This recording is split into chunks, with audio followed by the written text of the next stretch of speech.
Bonjour à tous et à toutes, j'espère que vous allez bien. Aujourd'hui, un nouveau débrief de WWE Raw. Et c'est le dernier Raw avant WWE Fastlane. Ça fait beaucoup de WWE, oui, je le sais. Mais voilà, tout de suite, le débrief. Mais juste avant, je vous invite à aimer, commenter, à partager, comme d'habitude, cette vidéo. Si ça continue à vous aimer, que ça vous plaît, dites-le en commentaire. Ça me fera extrêmement plaisir. Ça me fait plaisir parce que petit à petit, toujours pareil, on fait son nid, on fait son truc. Et c'est grâce à vous aujourd'hui si la chaîne en est là. Après 4 mois de création, oui, novembre, décembre, janvier, février, déjà on est en mars. Tout de suite, le débrief du dernier Raw.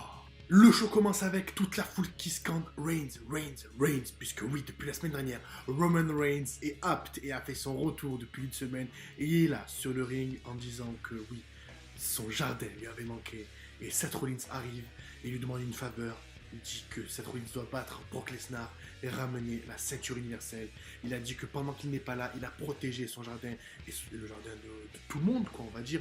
Le côté face, il protégeait l'endroit et s'assurer que le meilleur arrivait.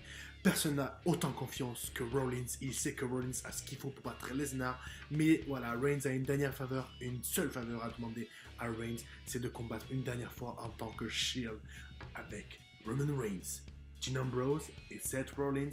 Donc voilà, après les gestes de Dean Ambrose, Seth Rollins dit que c'est non. Reigns dit qu'il veut que la WWE Universe et l'univers de la WWE veut ça. Il veut la formation du Shield pour une dernière fois. Mais voilà, Seth Rollins n'est pas pour. Rollins dit qu'il faut mettre cette partie de sa vie derrière lui et que Reigns a raison. Reigns a raison, la vie est trop courte. Demain n'est pas garanti. Reigns veut le Shield une fois et une dernière fois. Il le veut. Dean Ambrose arrive et dit que oui, on va le faire. Ambrose se relève après une frappe d'Elias puisqu'il arrive. Mais oui, c'est officiel. The Shield se reformera une dernière fois. Mais pour quand? On le saura dans la soirée. Juste après cette reformation qualifiée de légendaire, on retrouve ce match en 3 contre 3 entre Finn Balor, Kurt Angle et Braun Strowman qui affrontaient Bobby Lashley, Drew McIntyre et Baron Corbin. En fin de match, Angle est isolé et Corbin lui porte un collier arrière. Il se dégage et esquive une charge de Corbin lui-même. Puis il note et passe le relais à Strowman qui écrase Corbin dans le coin puis porte son coup d'avant-bras au colonel sur la poitrine. Il porte un running power slam de Corbin et Balor porte le coup de grâce, mais Rush tire la jambe de Corbin et l'écrase contre le poteau. Strowman arrive mais Lashley l'évite et écrase Rush et lui-même contre la barricade dans la zone de commentateurs. Drew et Lashley en profitent pour gagner par un spear de Lashley sur l'Irlandais. 1, 2, 3, les Heels gagnent ce match. Bobby Lashley, Baron Corbin et Drew McIntyre. Après une brève célébration, Corbin porte une grosse droite à Balor, puis Drew et Lashley projettent plusieurs fois Angle contre la barricade avant de projeter contre l'escalier. Puis après, une célébration des Heels avec les escaliers qui volent. Corbin et Lashley portent un double chokeslam sur le champion intercontinental.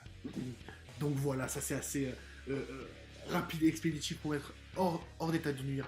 Finn Balor, Kurt Angle et Drew McIntyre Braun Strowman. Et qui va remplacer ces trois hommes pour Fastlane? Parce que si on en met 3 hors d'état de nuire, il faudra en mettre 3 de l'autre côté. Donc voilà, ensuite on a ce match entre Natalya contre Ruby Riott. Natalya gagne sans trop forcer, voilà. En fin de match, elle applique son sharpshooter, mais Ruby le renverse avec un compte rapide. Natalya renverse le compte en sa faveur pour le compte de 3. Natalya gagne ce match. Donc voilà pour cette première partie de Raw. Triple H dit qu'il a eu la chance de venir ici, d'amener les plus grandes superstars pour le 70e anniversaire de Ric Flair, mais que ça a été gâché pour un seul homme. Il était là seulement pour célébrer la vie, célébrer la carrière, célébrer un homme avec un grand H, d'un man, the real man, avant Becky Lynch. Mais un seul homme a gâché cette soirée. Et c'est Batista. Batista a demandé s'il avait l'attention de Triple H. Triple H dit que oui, il a son attention. Donc, ça n'a pas été officiel ce match pour WrestleMania, mais pour l'instant, il a dit qu'il voulait son attention, il a son attention. Tout simplement, il était là pour faire cette annonce.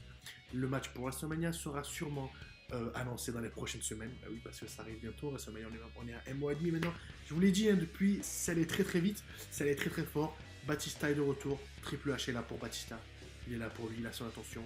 Voilà, Triple H et Batista pour WrestleMania, c'est bientôt l'annonce officielle. Juste après, on a ce match gauntlet par équipe. Donc, je réexplique le principe d'un match gauntlet. C'est un catcheur A contre un catcheur B qui arrive. Si le catcheur A élimine le catcheur B s'en va, puis c'est un catcheur C qui prend le relais. C'est sous forme de round. Puis à la fin, si le catcheur A arrive contre le catcheur F, on va dire que c'est à 6 rounds. Voilà, 5 rounds. Le dernier qui fait le tomber gagne ce match. Là, c'était pour le compte, pour être le numéro 1 contre l'aspirant numéro 1 au titre par équipe de Raw des Revival. Donc là, The Heavy Machinery avait battu Bo Dallas, Curtis Axel, Jay Hutchinson et le dernier round, Zack Ryder et Kurt Hawkins.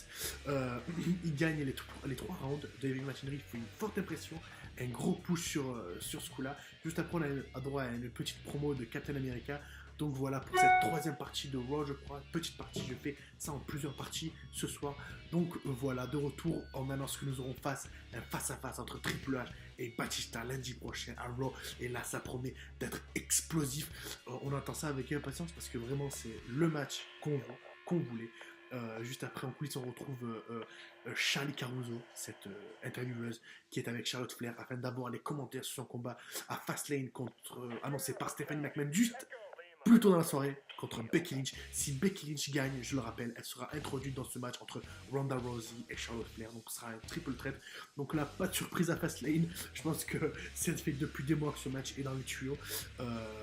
Mais elle dit que lorsqu'elle aura terminé avec Becky Lynch, elle va mettre sur la touche Ronda Rousey. Mais ça, c'est du blabla. On sait très bien que ça n'arrivera jamais. Ce qui nous intéresse, c'est ce qui se passe après.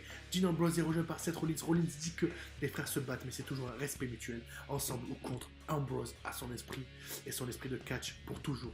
Rollins dit qu'ils ont une chance de plus de le faire à la bonne manière. Ambrose dit qu'il est très occupé et ne pourra pas faire le Shield ensemble encore une fois. Il a du business à faire en solo.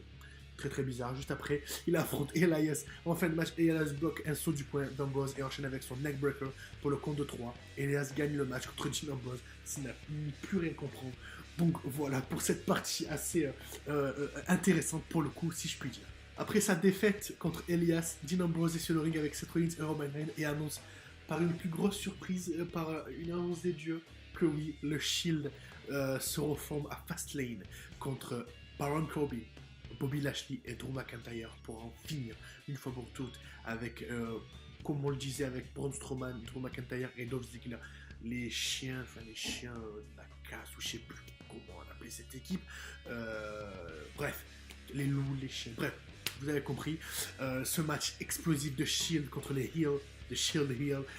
The Shield est bien reformé et c'est officiel. Juste après, on a Tamina accompagnée de Nia Jax qui gagne contre Sasha Banks accompagnée de Bayley. En fin de match, Banks applique son Banks segment sur Tamina, mais Nia tire Tamina en bas du ring pour la sauver. Bayley va intervenir, mais Nia la repousse au sol. Banks se retrouve sur le pas. Elle lance sur Nia, enfin sur le bas du ring avec Nia. Elle veut retourner sur le ring avec Tamina, mais Nia tire sa jambe pour la distraire. Tamina en profite pour faire son super kick à Banks pour le compte de 3. 1, 2, 3. La rivalité est bien lancée pour ce match par équipe pour le titre de championne de la WWE par équipe. Juste après, on a Braun Strowman qui pète les plombs, un segment assez drôle, puisque il arrive, il prend un certain Colin, il le prend par le sol et ça dure le temps d'une pub. De retour, même après, Strowman plaque toujours Colin contre le mur. Les officiels arrivent pour l'arrêter. Strowman dit qu'ils vont se revoir à WrestleMania. Pourquoi? Pourquoi? Donc je prends ce segment et je le passe à côté. Des menaces à 2 balles. Juste après, on a ce match qui compte pour les championnats par équipe de Raw entre The Revival, Scott Dawson et Dash Wilder contre Ricochet et Aleister Black qui ont déjà une chance pour les titres de Raw. En fin de match, Chad Gable et Bobby Roode qui étaient en ringside attaquent les Revival et l'arbitre arrête le combat. The Revival gagne par DQ. J'avais oublié cette équipe encore, la Roode Gable qui s'était formée le temps des championnats, puis casse. Là, cette partie-là, c'est un segment qui est vraiment parti en figurine complet. Donc, bref, ça, c'est pas ce qui nous intéresse le plus, c'est ce qui se passe juste après, dans la division féminine. Juste après, on retrouve Stephanie McMahon accompagnée de Becky Lynch et Charlotte Flair, accompagnée du titre de championne de Raw. Il doit y avoir une signature de contrat pour ce match à Fastlane entre Becky Lynch et Charlotte Flair. Si Becky Lynch gagne Charlotte, elle sera introduite dans ce triple threat, mais comme ce qui s'est passé la semaine dernière entre Ronda Rousey qui a abandonné le titre, ce match compterait plus pour le titre de championne de Raw à Fastlane. Donc elle signe, ça devait être officiel, Becky Lynch contre Charlotte Flair pour le titre de championne de Raw, mais Ronda Rousey arrive et dit que elle en a marre. Elle en a marre du Raw, elle en a marre de Man, elle en a marre de tout. Elle voulait Becky, elle s'est fait suspendre. Elle a eu Charlotte à la place pour WrestleMania, puis elle s'est fait agresser, etc. Maintenant, elle en a marre. Elle fracasse Becky Lynch et Charlotte Flair. Puis continue à fracasser Becky Lynch puisque Charlotte Flair part du ring. Et c'est officiel. Ce match entre Becky Lynch et Charlotte Flair est officiel. Mais seulement si Becky gagne le match, elle sera introduite dans le triple threat à WrestleMania. Donc voilà pour ce Raw explosif. Des annonces fortes seront faites la semaine prochaine. Ce face-à-face entre Triple H et Batista. Ce face-à-face entre Stephanie McMahon et sûrement Ronda Rousey pour savoir ce qui s'est passé. Juste avant, il y aura Fastlane pour voir le match entre Becky Lynch et Charlotte Flair. Voilà pour ce débrief de Raw. On se retrouve demain pour SmackDown. J'espère qu'il vous aura plu. On se retrouve juste demain, jeudi, pour les pronostics. Passez une bonne soirée. Peace.